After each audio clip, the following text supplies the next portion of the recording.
Hi there, students. To impinge, to encroach on, to trespass, to limit the freedom or the rights of somebody else, to infringe, particularly the rights or the responsibilities of somebody. So you have absolute freedom to do anything you want, as long as it does not impinge on the freedom of others, as long as it doesn't limit, it doesn't stand on, to press on the borders of. I'm sorry to impinge on your free time, but by ringing you at home, but I really need an answer to this question. So I think primarily we use this verb to impinge to talk about something intangible, rights, obligations, things like that. Although you can use to impinge physically, meaning to advance over an area belonging to somebody else. So, for example, in summer, the tables of the cafe outside impinge on the public right of way. Or maybe if you're putting your things out for sale in a market, you impinge as much as you can in all directions. Go over the edge just a little bit.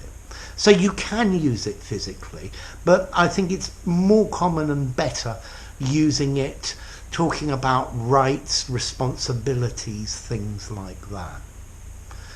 To impinge can also be used literally to mean to collide against. So the light waves impinged on the sensor and set it off. The rain impinged on the window. Bing!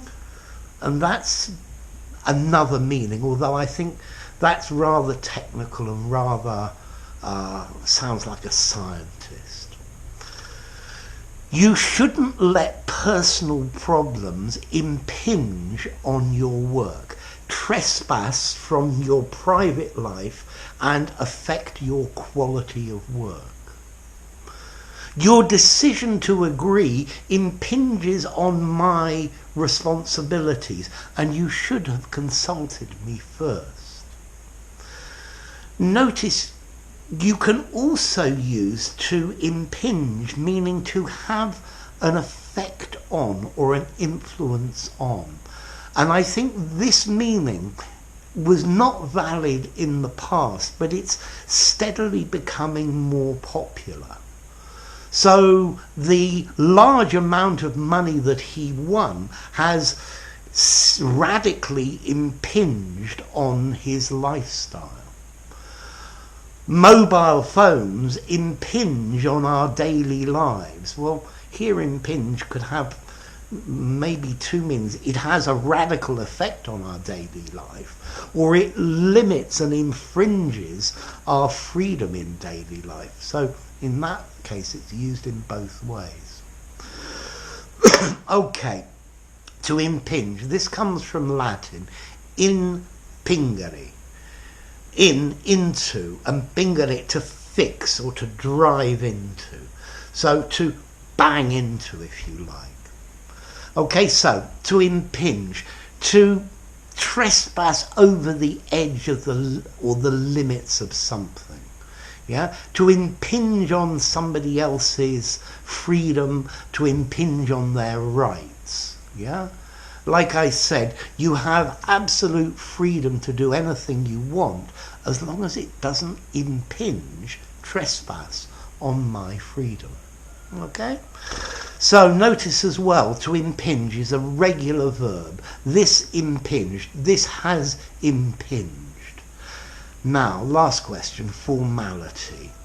I think this is probably reasonably formal. I give it maybe 6.5 in formality. Could you use it in an informal conversation in the pub? just about. Yeah, maybe I would use to trespass or something like that, or to limit. But for something semi-formal or very formal, this verb to impinge is a great verb. Okay, so to impinge, to take the area of responsibility or limit the rights or freedoms of somebody else. If you enjoyed the video, give it a rating, subscribe to my channel, and I'll see you soon. Bye for now. To impinge.